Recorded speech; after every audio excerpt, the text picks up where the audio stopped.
blessed moment in the presence of the Almighty. I want to say thank you for tuning in even this evening where you may be positioned. Either it's day, either it's evening. I want to say thank you for tuning in. Thank you for taking your precious time, which I know is so precious, and we value your presence. Please like, comment, share the message as we are being encouraged. It's just nuggets, which we will try to do it in less than 15 minutes or so. Today we are looking on conflict management, or how to handle conflict.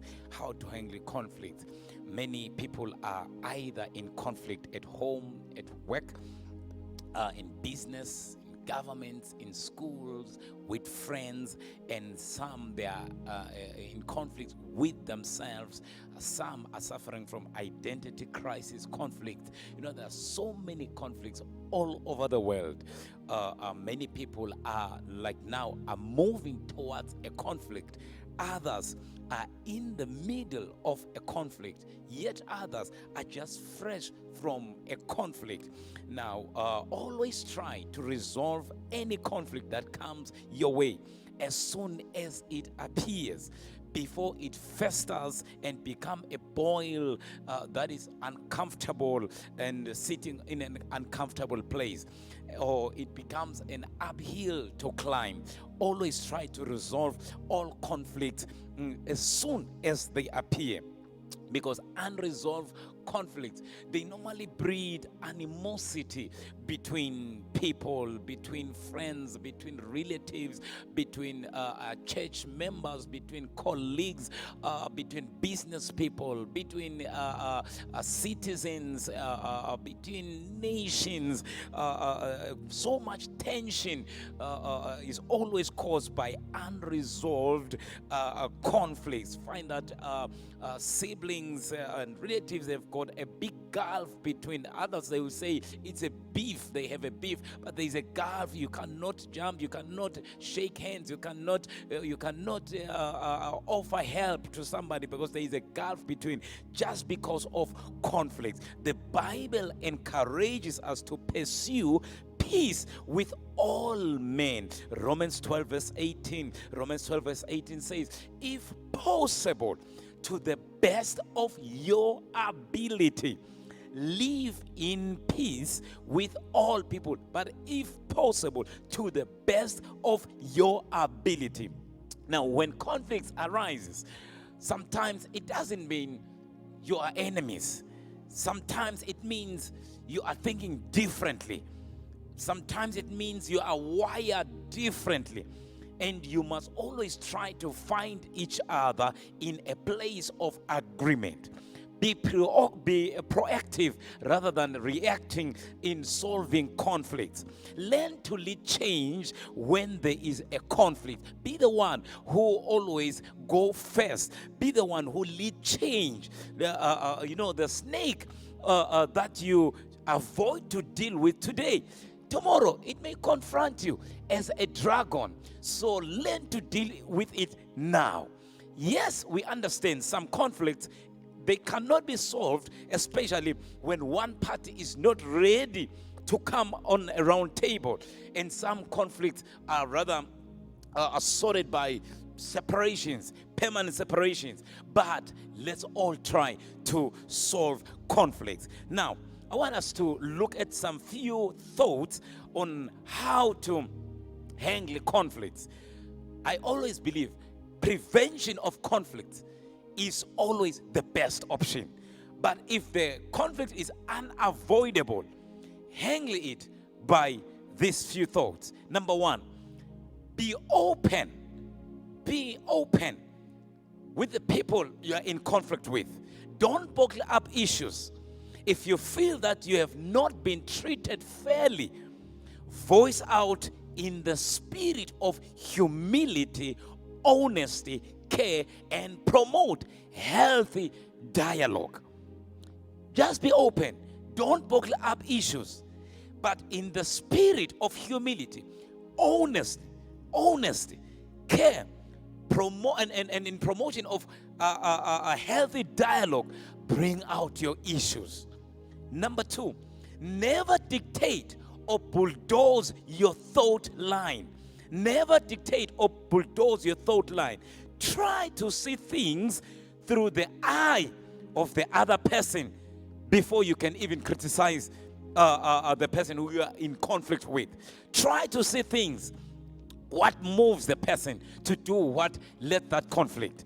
Know that in life, we interpret things from different perspectives. Your perspective may not be my perspective. So don't bulldoze or dictate your own thought line.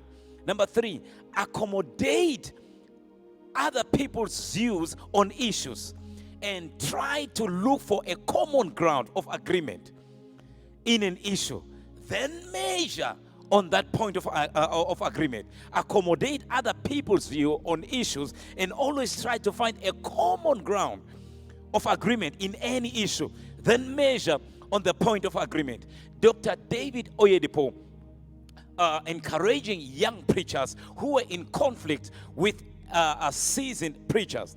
He said this words, and I quote, "Immature preachers capitalizes on differences, but mature preachers celebrate common goals in others with different views." Celebrate common goals with others with different views.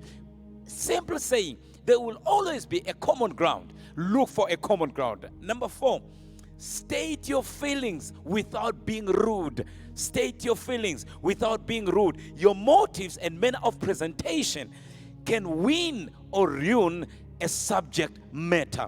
Your motive and manner of presentation can win or ruin a subject matter.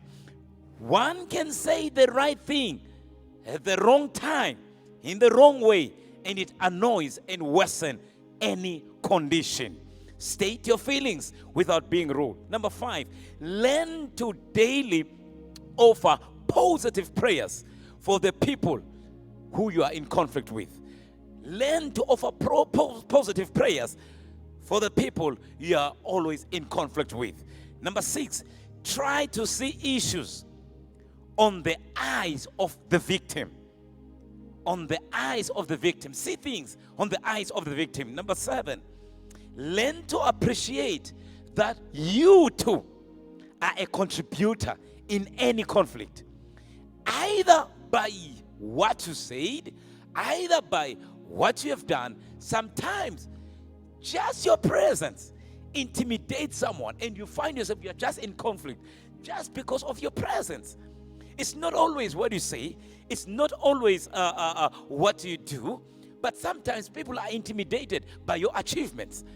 Sometimes people are intimidated by your presence. And then it just creates conflict. So try to look first before you tackle the matter. How have I contributed? If it's my presence, let me draw back. Maybe it will calm the conflict. So make sure you also acknowledge that you too, you are a contributor. Never deny that you are not a contributor. Others have contributed. You too, there's something you have done, or you have not done anything, but your presence has intimidated somebody, and now it creates a conflict. Now, how to handle conflict when they arises? Number 1, don't be in denial. When the conflict arises, don't be in denial about the presence of a conflict. Many people that are in denial. Accept that there is a conflict and be open to dialogue. Open to dialogue. And dialogue is not a monologue whereby you only are the only one speaking. Learn to hear the views of others. Be open. Don't deny the fact that there is a problem. Accept there is a challenge. Number 2, identify the real cause of the conflict by separating the personnel from the problem, so to clearly find out what led to the conflict. Identify the real cause of the conflict by separating the personnel from the problem, so to clearly find out what led to the conflict. Learn to separate a problem from a person. you will be able to address it in a very objective way. Number 3, carefully analyze the issue. Find out what is the problem about the problem. What is the problem about the problem? Which we call it the what of the problem, the what of the conflict. Sometimes we solve a now problem, yet the root cause is unattended. Number 4, brainstorm various solutions from your side and from the side of those you are in conflict with. Accommodate all minds. Accommodate all minds. Never come to a point whereby you say, it's your way or no way. Let us be on a table. Let us dialogue. Let's accommodate different mindsets. Number 5, test a more viable solution and apply the best solution. Test a more viable solution and apply the best solution. Number 6, be always positive that there is a solution to any conflict. There is a solution. If there is a way into a situation, there is also a way out of that situation. If there is a way into a situation, there is always a way out of a situation. Number 7, if the conflict solution is to part ways, accept to part ways in peace without burning bridges. As tomorrow, you may need each other's help and assistance. We may not always agree on ideas, but it should not make us permanent enemies. That I don't agree with your idea, it should not make us permanent enemies. If we come and say we agree to disagree and we have to part ways, let's part in peace. Let's part in peace. Even if we will not see each other tomorrow, let's part in peace. Because one day, my children, my great-grandchildren who are coming may need your help too, or your great-grandchildren's help. So let us be able to part way in peace, if that's the solution. Number 8, heal a conflict. You see, the storm may be over, yet the damages are not yet fixed. Use the word of God as a healing word. When a tornado passes by, some roofs fly, but you need to fix the roof after the tornado has passed. How to heal a conflict as I conclude? Number 1, admit the wrong. When you are the main contributor to the problem, never shift the blame. Learn to say, I am sorry. I am sorry. You admit the wrong, that you are the main contributor to the problem. You don't shift the blame. Many people, they always apologize by saying, I am sorry, I did it because. Once you start explaining why you did it, it's no longer an apology that is on a clean ground. Please, when you just say, I am sorry, don't try to balance it up. Your sorry must be just honest from a clean heart. I am sorry, I am wrong. Admit it, accept it, and accept responsibility. Number 2, learn to accept responsibility for your actions. Accept responsibility. Accept and try to mend your ways. Number 3, be humble enough in asking for forgiveness and repent and show your intentions to change. You must commit to change. Many people, they say, I am sorry, but they don't show intentions or even commit to change. When you are sorry, you cannot repeat what you have done. You must change. You must change. Number 4, don't keep files of wrongdoings and mistakes of other people. Don't keep files. Many are keeping so many files in their hearts, and it's weighing you down. It's a weight. Just release and let go. Don't keep files of wrongdoings and mistakes of others. Number 5, respect each other's space and thought line. Always respect it. You will be surprised how it will heal you when you respect other people's opinion. Respect other people's thought line. You may not agree with them, but learn to respect other people's opinion without looking down on them. They are not fools, remember. Number 6, finally, tolerate other people's opinion. Tolerate other people's opinion. It will help you. We are living in a world whereby we've got different mindsets. And I love what the United Nations advocates for, that everybody has got a right to at least one idea that he or she has. He has a right to that idea. And you must respect that. You must honor that. Tolerate other people's ideas, and it will help you. And I pray that with these few thoughts, this subject is a vast subject, but I've just picked something very, very minor in the whole program. And I'm believing God that it will help you to solve conflict. Please solve conflicts. Please solve conflicts. I pray if you are in a conflict, may the Lord help you with wisdom to come out.